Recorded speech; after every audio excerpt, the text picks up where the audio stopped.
오늘은 오직 예수만 보이더라라는 제목으로 하나님 말씀을 함께 나누겠습니다. 여러분 결혼하신 분들도 계시고 연애하시는 분들도 계실 텐데 저도 김자영 씨하고 연애할 때 생각해 보면 오직 자영이만 보이더라. 그죠? 그때 전도자였고, 그죠? 열심히 신학 대학원에서 공부할 때였는데 이 연애를 하니까 오직 자영이만 보이더라. 그렇더라고요. 그래서 혹시라도 핸드폰을 얼마나 자주 열게 되는지, 혹시라도 문자가 오지는 않았나, 아니면 또 전화가 왔는데 내가 진동으로 인해서 받지 못하지는 않았나, 이런 생각들을 굉장히 많이 했습니다. 그때는 지금같이 이렇게 심플하고 성능이 좋은 핸드폰 아니었잖아요. 무기 있잖아요. 모토로라에서 나오는 두꺼운 거 있잖아요. 뒷주머니 차고 다니다가 전화하면 여보세요? 하는 거.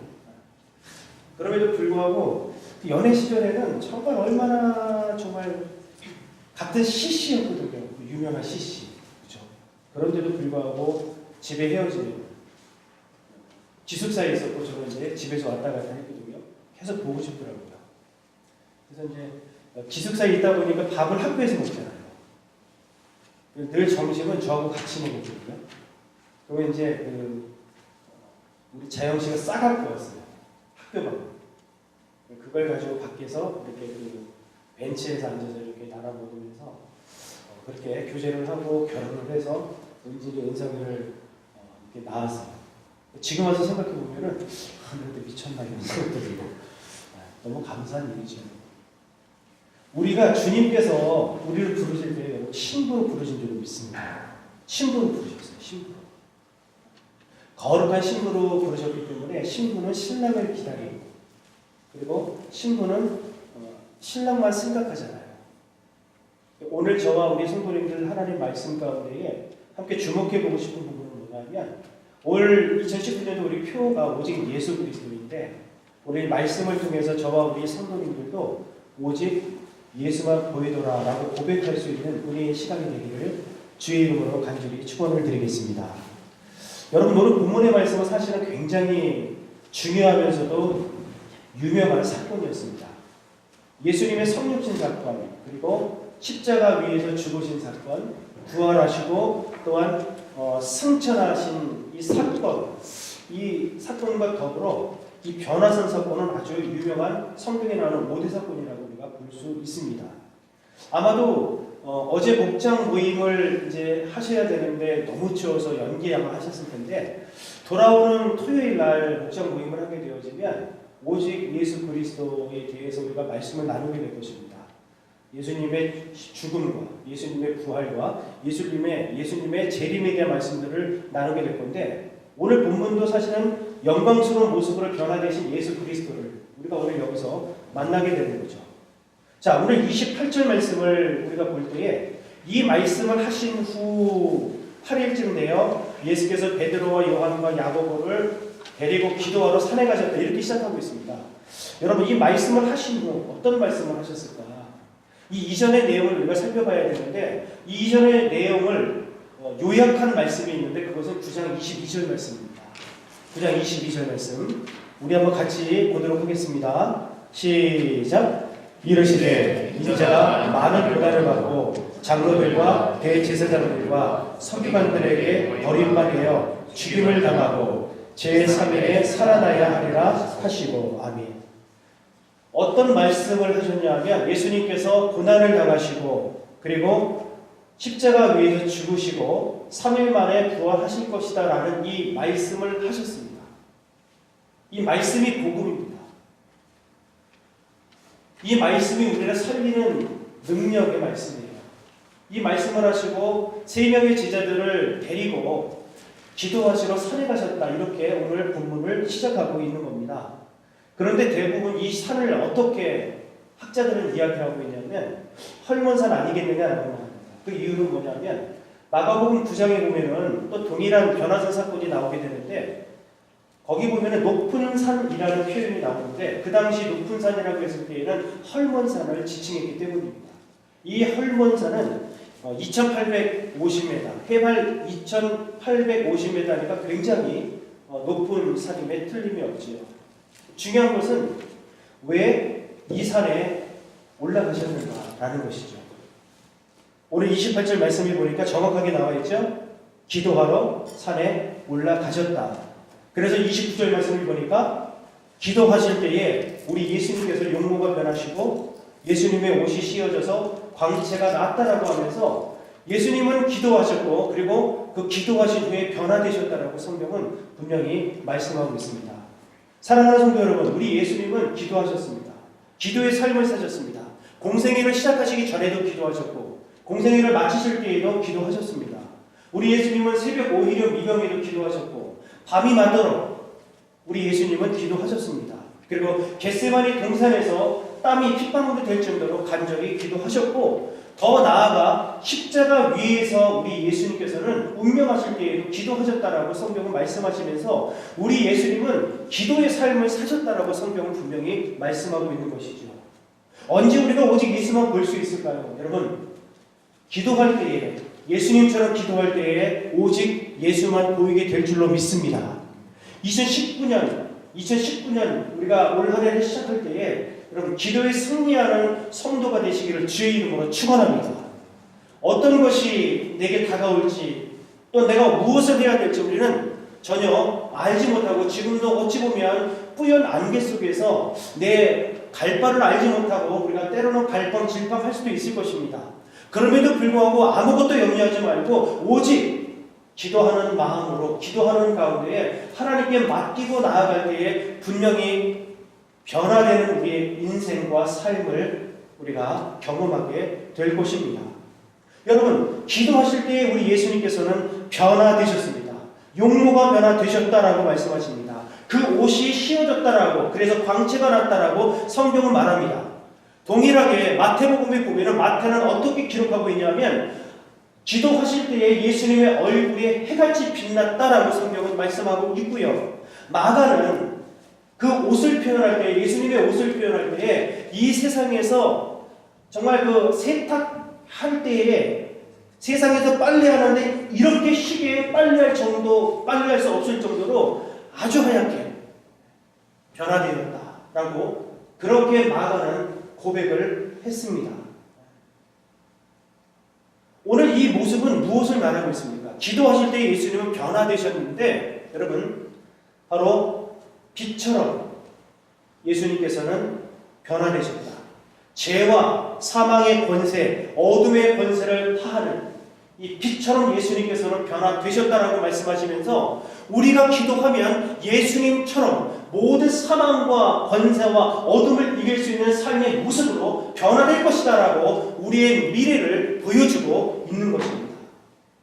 또한 예수님의 부활하신 이후의 모습을 보여주는 모습이기도 합니다. 더 나아가서 천국에 가서 어떻게 우리가 변화될 것인지 그리고 천국에서 우리가 어떤 예수님을 만나게 될지를 지금 변화산 가운데 우리에게 보여주는 모습이라는 것이죠.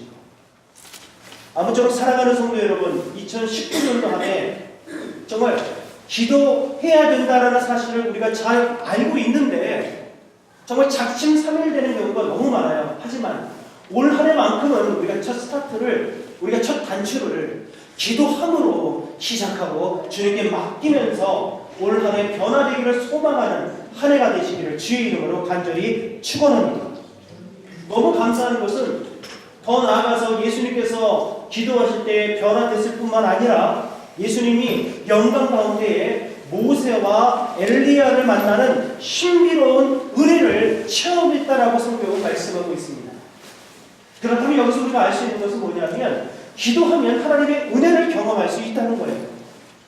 여러분, 여기 수많은 구약시대의 위대한 인물들이 있습니다. 다윗도 있고요. 그렇죠? 다윗도 있었고 이사야 선지자, 예레미야 선지자, 여러 아브라함도 있고 수많은 위대한 인물들이 나왔음에도 불구하고 오늘 여기에 보면은 모세와 엘리야를 기록했는데 그 이유는 여러분 무엇일까요?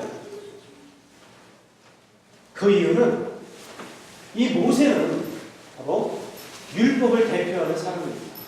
그리고 엘리야는 선지자를 대표하는 사람입니다.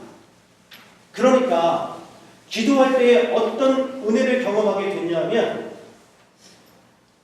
율법의 대표되는 그리고 선지자 대표하는 이 엘리야를 통하여서 그들이 더불어서 이야기했던 것이 무엇이었냐면 31절 말씀을 보시면 영광 중에 나타나서 장차 예수께서 예루살렘에서 별세하실 것을 말했다라고 이야기를 합니다. 율법의 대표자 그리고 예언의 대표자였던 그들이 예수님과 더불어서 했던 나누었던 얘기가 바로 뭐냐면 예수 그리스도가 예루살렘에서 십자가 위에서 피 흘려 죽을 것이다 라고 하는 예수님의 십자가 사건을 이야기했다는 거예요. 우리가 기도하면 하나님의 은혜를 경험할 수 있는데 어떤 은혜를 경험할 수 있는가? 바로 예수 그리스도의 십자가의 은혜를 경험할 수 있다는 거예요. 구약이 이야기하고 있는 것, 구약은 이스라엘의 역사책이 아닙니다. 그 안에는 오실 예수 그리스도, 그분이 성육신하셔서 그분의 모든 인류의 죄를 위하여 십자가 위에서 피 흘려 죽으실 것이며 3일 만에 다시 부활하셔서 그분이 승천하실 것이다라고 하는 그 메시지가 구약 안에 다 들어있다는 거예요. 그런데 기도하면 그러한 예수 그리스도의 십자가의 은혜와 부활의 은혜를 우리가 경험할 수 있다고 성경은 분명히 말씀하고 있습니다. 우리가 신앙생활하면서 아직도 예수님의 십자가가 나와 별로 상관이 없는 듯하다 하는 성도님들이 계십니까? 더 나아가서 예수 그리스도의 부활이 정말 믿어지지 않는 성도님들이 계십니까? 오늘 이 시간 하나님 앞에 무릎을 꿇으면 주께서 은혜를 베풀어 주시사 그 십자가의 사건, 바로 그 사건이 나와 상관이 있는 사건이 되며 예수 그리스도께서 3일 만에 부활하셔서 나 또한 부활할 것이다 라고 하는 그 소망을 경험하게 되는 은혜가 분명히 있게 될 것입니다. 올 한 해 사랑하는 성도 여러분, 기도함으로 하나님의 은혜를 경험하는 저와 여러분들이 다 되시기를 주의 이름으로 간절히 축원을 드리겠습니다. 더 나아가서 여러분, 기도를 부탁하는 성도들이 올 한 해 되셨으면 좋겠습니다. 제가 우리 성도님들에게 그리고 목장지기님들에게 늘 말씀드리는 부분이 있는데 기도 제목을 꼭 나누십시오. 그리고 그 기도 제목들을 저에게 꼭 보내주십시오라고 이야기를 합니다. 그래서 우리 성도님들의 기도의 제목들을 알고 있고요. 그리고 저는 목사이기 때문에 특별히 그 기도 제목을 보고 우리 성도님들을 위해서 지금도 기도하고 있습니다. 왜 이렇게 여러분들 기도 제목을 같은 공동체에게 부탁을 하라고 말씀하는 줄 아십니까? 겟세마네 동산에서 우리 예수님께서 정말 땀이 피가 될 정도로 간절히 기도하실 때에 주님께서 이렇게 말씀하셨습니다. 내가 심히 마음이 슬퍼서 죽게 되었으니 나를 위해서 기도해 달라라고 이 베드로와 야고보와 요한을 향해서 기도를 부탁하셨습니다. 예수님도 기도를 부탁하셨어요. 예수님도 중보기도의 능력을, 그 중보기도의 위력을 아셨기 때문일 것입니다. 사랑하는 성도 여러분, 저 우리 성도님들도 내가 말이지 왜 이렇게 내가 살아갈지 모르겠어, 난 정말 힘들어, 어려워, 이런 것도 나눠야 될 것이지만 더 우리 성도님들이 함께 나누어야 될 것들이 뭐냐면 기도 제목을 나누셔야 되는 거예요. 그래서 그 기도를 놓고 우리가 함께 공동체가 눈물로 기도할 때에 저 하늘문이 열려지는 거예요. 누가 보면 상징에 보면 예수님께서 세례 요한에게 세례를 받으신 후에 이렇게 표현하고 있거든요. 세례를 받으시고 기도할 때에 하늘이 열리며 라고 말씀하셨습니다. 우리가 기도할 때에 하늘이 열리는 겁니다. 하늘이 열린다는 것은 무슨 의미입니까? 우리의 기도를 주님께서 응답해 주신다는 뜻이기도 한 것입니다. 그렇기 때문에 우리는 함께 기도를 나누는 것입니다. 사랑하는 성도 여러분, 기도를 나누지 않는 것도 어찌 보면 교만일 수 있어요. 내가 할 수 있다, 이 문제만큼은 내가 해결할 수 있다라고 우리가 마음속으로 여길 수 있다는 것입니다. 그런데 우리가 인생 살아가 보니까 내가 무언가 해결할 수 있는 것들이 있던가요? 저는 없더라고요. 김혜진 집사님 쓰러졌을 때 우리가 할 수 있는 일이 뭐 있었습니까, 여러분? 아무것도 없었습니다. 단지 기도했을 뿐인데, 기도밖에 없었단 말이죠. 그 기도를 통해서 하나님께서 하늘문을 열어주시고 김혜진 집사님을 살려주시고 이렇게 회복시켜주시는 것 아니겠습니까? 여러분, 기도하실 때에 오직 예수만 보이더라 고백할 수 있는 줄로 믿습니다. 2019년도 한 해 정말 크든지 작든지 하나님 앞에 무릎으로 살아가는 저와 여러분들 되시기를 주의 이름으로 간절히 축원합니다. 여러분, 오늘 32절, 33절 말씀을 우리 함께 보도록 하겠습니다. 32절, 33절입니다. 시작!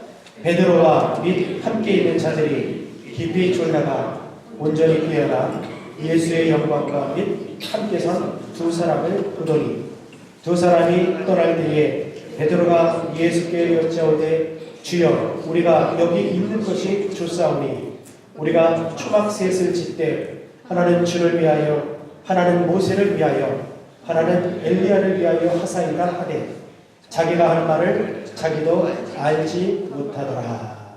아멘. 이렇게 특별한 별화산상에서 말이죠. 우리 예수님께서는 특별한 영광으로 지금 모세와 엘리야와 교제하고 또한 예수님의 어떤 사명이신 십자가에 대한 말씀을 나누고 있을 때에 여기 보니까 제자들은 졸다가 깊이 졸았다라고 성경은 말씀하고 있어요. 영적으로 졸지 마시기 바랍니다.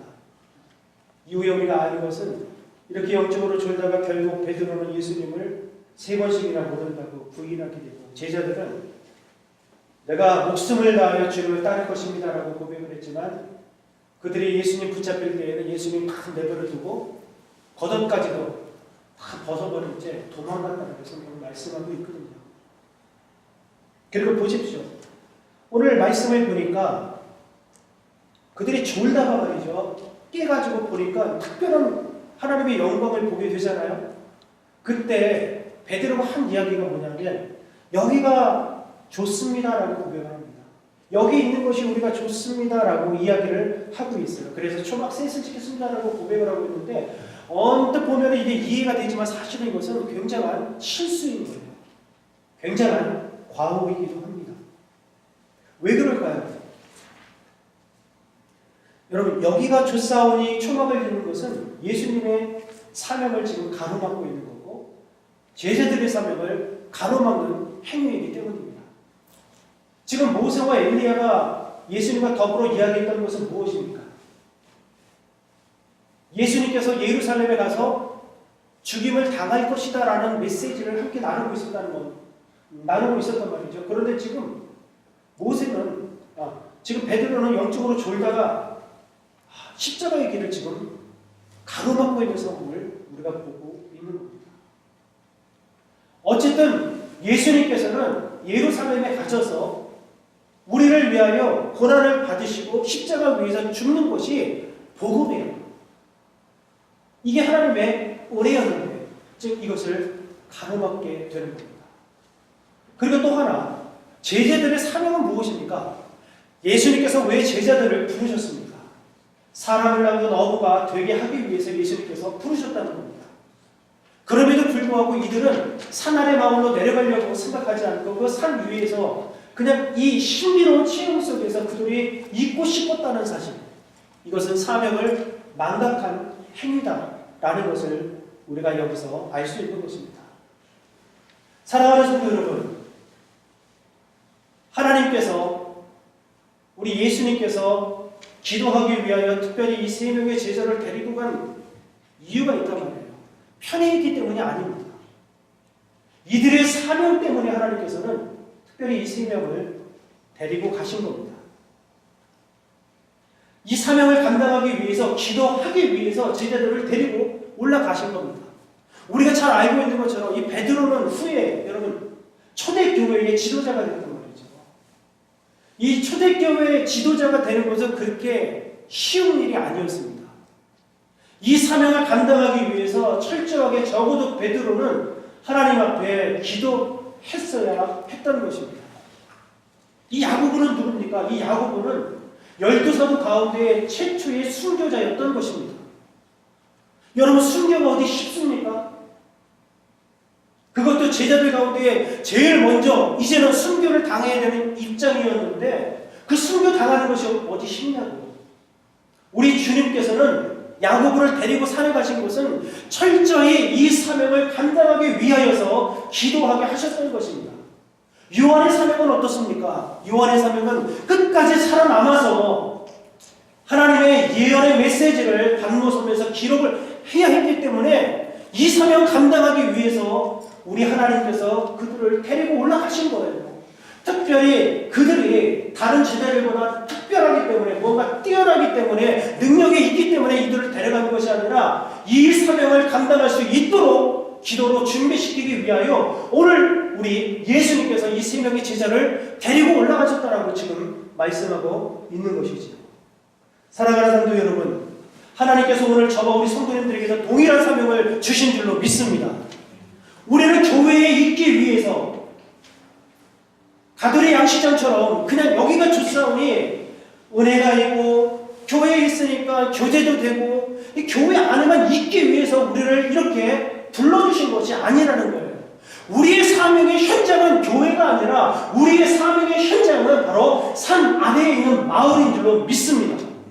여러분, 이 메시지 이후에 변화산 아래에 있는 산 아래에 있는 마을에서는 어떤 일들이 벌어졌는지 이후의 내용을 우리는 잘 알고 있단 말이죠. 귀신 들린 한 아들을 데리고 왔던 아버지가 있었단 말이죠. 제자들이 그들을 그 귀신을 내어 쫓지 못했습니다. 그래서 물에 넘어지고 불에 넘어져서 안타까운 상황 속에 있었어요. 그때 예수님과 그리고 세 명의 제자들이 산 아래 마을로 내려가서 그 아버지와 귀신 들린 아들을 만나서 할 수 있거든이 무슨 말이다. 믿는 자에게는 능치 못할 일이 없느니라 하면서 고쳐주시고 치유해주신 사건이 나와 있다는 거예요. 이 변화사탕으로 우리 예수님께서 세 명의 제자를 데리고 올라가신 것은 산 아래에서 우리에게 허락하신 이 사명을 감당하기 위해서 우리 예수님께서 그들을 기도하게 하셨다는 사실을 우리는 기억하면서 오늘 우리가 이 자리에 앉아서 이런 하나님의 말씀을 듣는 것도 그냥 교회 안에서 생활 잘하기 위해서가 아닙니다. 우리에게 주어진 현장 속에서 학교든 직장이든 사업장이든 가정이든 우리가 서 있는 이 산 아래 마을에서 우리가 사명을 감당하기 위하여서 오늘 하나님께서 이 성전으로 우리를 올라오게 하시고 기도하게 하셨다는 사실을 꼭 기억하시기를 주의 이름으로 간절히 축원을 드리겠습니다. 그래서 결론적으로 35절 36절 말씀을 보니까 이러한 상황 가운데에 하나님의 음성이 구름 속에서 들려오기 시작했습니다. 여러분, 구름이라고 하는 것은 하나님의 임재를 늘 말합니다. 하나님께서 임재하셨어요. 그리고 말씀하십니다. 뭐라고 이야기하십니까? 이는 나의 아들 곧 택함을 받은 자다라고 말씀합니다. 예수 그리스도는 하나님의 아들이다라고 하나님이시다라고 지금 선포하고 있는 것입니다. 그러면서 뭐라고 이야기합니까? 너희는 그의 말을 들으라라고 이야기하고 있습니다. 신비로운 영광과 신비로운 체험보다 더 중요한 것이 바로 뭐냐면 너희는 그의 말을 들으라. 하나님의 말씀 듣는 것이 훨씬 더 중요하고 소중한 줄로 믿습니다. 2019년도 한 해 오직 예수 그리스도 그분의 말을 듣고 그분의 말씀을 따라 순종하는 은혜가 우리 가운데에 분명히 있어야 할 줄로 믿습니다. 그러면서 오직 예수만 보이더라라고 고백하고 있는 겁니다. 한번 따라하겠습니다. 오늘 말씀의 결론인데요. 오직 예수만 보이더라. 한 번 더. 오직 예수만 보이더라. 오직 예수만 보이더라. 아멘. 여러분, 우리 삶 가운데에 오직 예수만 들으라고 예수만 보이기를 주의 이름으로 축원합니다. 모세와 엘리야 아주 특별한 사람이면 맞습니다. 구약에서는 없어서는 안 될 위대한 사람들임에 틀림이 없습니다. 그럼에도 불구하고 우리가 기억해야 될 것은 이들이 아무리 위대하고 이들이 아무리 놀라운 능력을 행했을지라도 이들은 우리의 신앙의 대상이 될 수 없다는 거예요. 결국은 다 사라질 수밖에 없는 것입니다. 마지막에 남는 분이 바로 누구냐면 오직 예수 그리스도 그분만이 남는다라고 성경은 말씀하고 있는 것입니다. 우리의 신앙의 대상은 아무리 위대하다 할지라도 사람이 될 수 없는 거예요. 우리의 신앙의 대상은 오직 예수님밖에 없음을 성경은 말씀하시면서 우리가 무엇을 하든지 공부를 하시든지 일도에서 일을 하시든지 여러분 우리가 늘 바라봐야 될 분이 예수 그리스도이신 것을 오늘 성경은 말씀하고 있는 겁니다. 어떤 상황 속에서 때로는 정말 슬프고 때로는 기쁘다 할지라도 어떤 상황 속에서도 우리는 예수 그리스도를 바라보셔야 됩니다. 풍랑이 일 때 말이죠. 예수님께서 제자들이 어려움을 당하고 있을 때 물 위를 걸어오시잖아요.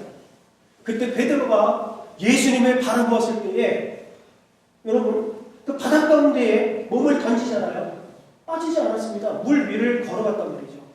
그런데 안타까운 것은 뭐냐 하면 예수님을 바라보았을 때에는 그저 걸어갔었는데 바다 위를 걸어갔었는데 예수님 주변에 있는 다른 것을 보았죠. 거대하게 입 벌리고 달려오는 풍랑을 바라볼 때에 예수를 놓쳤어요. 그랬더니 결국 그들이 계속 베드로가 물에 빠져가는 모습을 보지 않습니까? 우리의 삶도 마찬가지입니다.